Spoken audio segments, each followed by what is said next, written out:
delegation just arrived right now to investigate the situation on the ground, to help the people on the ground. It's a very dangerous situation. Reverend Maajed El-Shafii is dedicated to rescuing religious minorities who are victims of oppression and genocide. In 2004, he founded One Free World International. El-Shafii converted from Islam to Christianity when he was 18 years old. He was imprisoned and tortured in an Egyptian prison for declaring his faith in Jesus Christ. So Christians and Jews and others like the Baha'i are caught in the crossfire. That's correct. In August 28, 2012, in Druze and Christian areas, the arrest of many of the Christians and other minorities and torturing them on the hand of the rebels. You cannot have democracy in the Middle East without two main foundations. Number one, freedom of religion. انت تبع مين؟ مين معاك؟ They just wanted to know who was cooperating with me, who was working with me. Telling them was not an option. Simple as that. I prefer to die.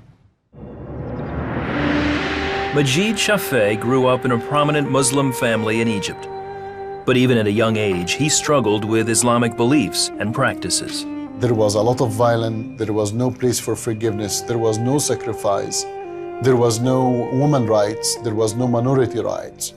He was also troubled by the persecution of people in other religions, especially when he started making Christian friends in college. I saw how peaceful they are. I saw how forgiving they are. I saw the principles and the values that they have. So I didn't understand why you want to persecute people that they are that peaceful. And I needed to know what truth that these Christians have that I was not even allowed to hear. To get answers, Maajed went to his Christian friend Tamer, who in turn gave him a Bible. And the more that I read, the more that I saw this amazing Lord that came on earth to die for us, for our pain and sins and disease. And I saw all of his sacrifice, all his love. That's when I came to the conclusion, that's when I came to the revelation that that's the God that we should worship. That's the God that I want to follow. Maajed committed his life to Jesus Christ. This feeling of freedom, this feeling of liberation, there is nothing like when you know that you are a child of God and you are not a slave. Shortly after, Maajed and Tamer formed an underground organization. They used caves to hide their church services and other activities. We built one Bible school, one medical clinic, and we established, a newspaper asking from the Egyptian government to give us our rights. The government responded by targeting the organization. One day, Egyptian soldiers discovered one of their caves and opened fire. Maajed and Tamer were there. One of the Egyptian officers aimed at me. I didn't see Tamer dead. So the officer shot, and that's when Tamer pushed me on the ground and he took a bullet and he died for me. And his last word for me was, continue the fight, never give up. Maajed escaped and continued his work. 3 months later, Egyptian police forced their way into his home and arrested him. An officer came and he said, I need to know everything about you, who you are, who working with you. I told him, I don't know anything. I don't know what you're talking about. I don't know what organization. And he told me, you want to play tough? We can play tough together. I told him, tough is my middle name. You don't need to worry about that. Next day, they transferred me to Abu Zabal prison.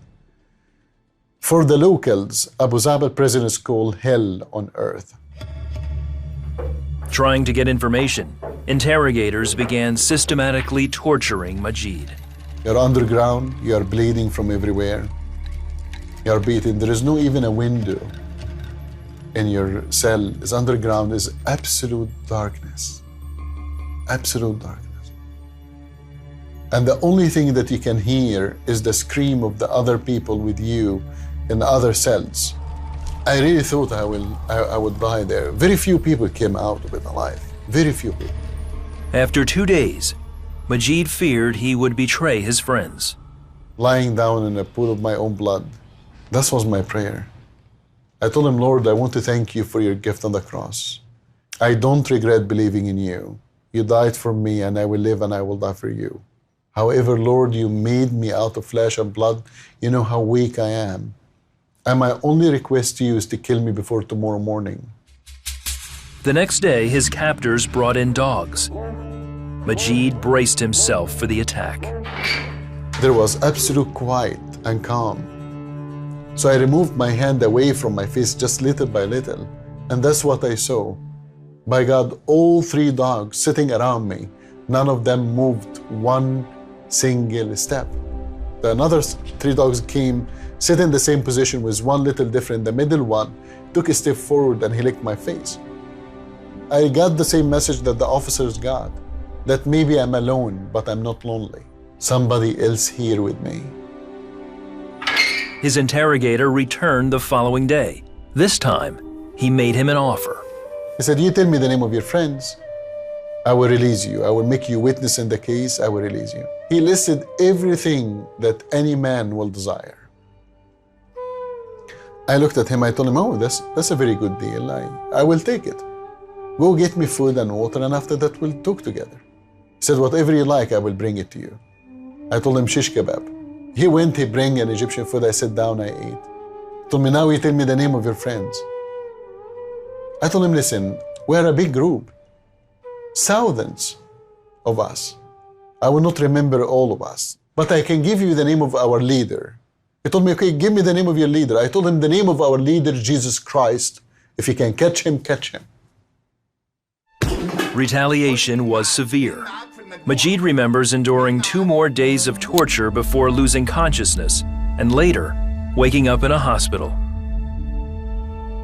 It took him months to recover, only to face charges of treason in Egypt's military court.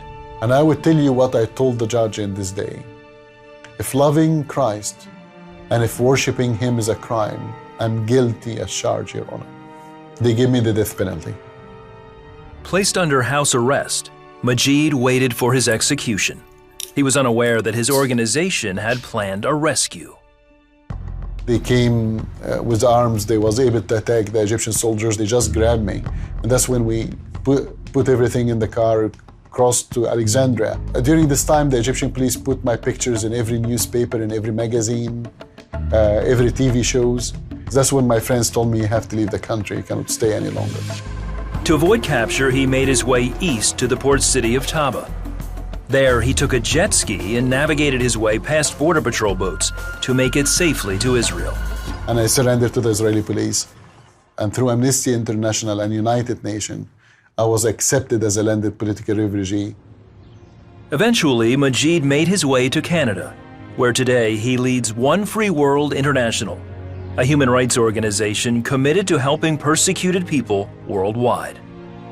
He's my Lord and my Savior, my best friend. And he walks with me wherever I go. He just walks with me. Once you know that you found him, there is nothing else matter after that. Nothing else.